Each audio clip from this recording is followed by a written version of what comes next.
Hello అండి. ఈరోజు హైదరాబాదీ స్పెషల్‌గా చెప్పుకునే ఖుబానీ కా మీఠా ఎలా చేయాలో చేసి చూపిస్తాను. ఇవి డ్రై యాప్రికాట్స్‌తో చేసుకుంటారు. ఈ యాప్రికాట్ డిలైట్ చేయటం చాలా సులభం.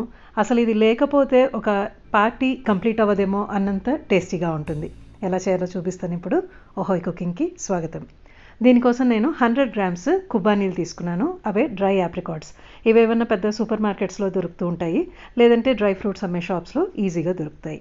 వీటిని 4-5 గంటల పాటు వేడి నీళ్ళల్లో నానబెట్టుకోవాలి. పక్కన పెట్టేస్తున్నాను. తర్వాత 5 గంటలైన తర్వాత మీకు చూపిస్తున్నాను. ఇవి మెత్తపడ్డాయి, ఉబ్బినాయి, చిన్న చిన్న గులాబ్ జామున్ లాగా ఉన్నాయి దూరం నుంచి చూడడానికి. ఇవి తర్వాత ఈజీగా ఓపెన్ అయిపోతే ఓపెన్ చేసుకుంటే లోపల గింజ ఉంటుంది. ఆ గింజ సెపరేట్ చేసుకోవాలి, కానీ గింజ పారేయద్దు.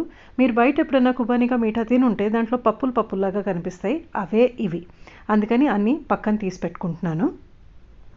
ఇది మనకి చిన్న బాదం పప్పులాగా ఉంటుంది, షేప్ ఆల్మోస్ట్ అలాగే ఉంటుంది. మనకి ఇది పైన పెంకులాగా ఉంటుంది. ఫస్ట్ ఆ సీడ్ కోట్ చాలా గట్టిగా ఉంటుంది. దాన్ని 1-2 దెబ్బలేస్తే ఓపెన్ అయిపోతుంది. లోపల ఏదైతే పప్పు ఉందో దాన్ని వాడుకుంటాము.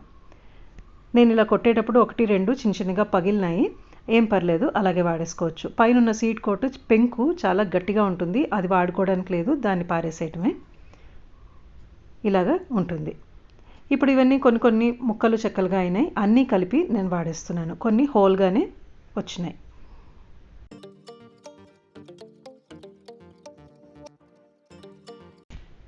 తర్వాత ఒక బాండీలో 100 గ్రాముల పంచదార వేసుకుంటున్నాను. నేను ఇక్కడ బ్రౌన్ షుగర్ తీసుకున్నాను, మీకు ఏది అందుబాటులో ఉంటే అది తీసుకోండి. ఇక్కడ రేషియో ఏంటంటే యాప్రికాట్స్ ఎంతైతే ఉంటాయో అంతే వెయిట్ మనం షుగర్ తీసుకోవాలి. 100 గ్రామ్స్ నేను డ్రై యాప్రికాట్స్ తీసుకుంటే 100 గ్రామ్స్ పంచదార తీసుకున్నాను. తర్వాత నీళ్లతో సహా ఖుబానీలు ఈ పంచదారలో వేసేసి అంతా కలిపేసుకుని లో నుంచి మీడియం ఫ్లేమ్ పెట్టుకోండి. కుదిరినంత లో ఫ్లేమ్ పెట్టుకోండి. 5-6 నిమిషాలు మూత పెట్టి మగ్గించుకోండి. 6 నిమిషాలు అయిన తర్వాత తీసి చూపిస్తున్నాను. కొద్దిగా మెత్తపడ్డాయి, కొంచెం పంచదార కూడా కరిగి ఒక రకంగా పాకంలాగా వచ్చింది. తర్వాత 1/8 టీ స్పూన్ నేను కేసర్ కలర్ వేసుకున్నాను. ఇది కంప్లీట్లీ ఆప్షనల్. వేసుకుంటే మంచి రంగు వస్తుంది, వేసుకోకపోతే అసలు ఏమి రంగు ఉండదు.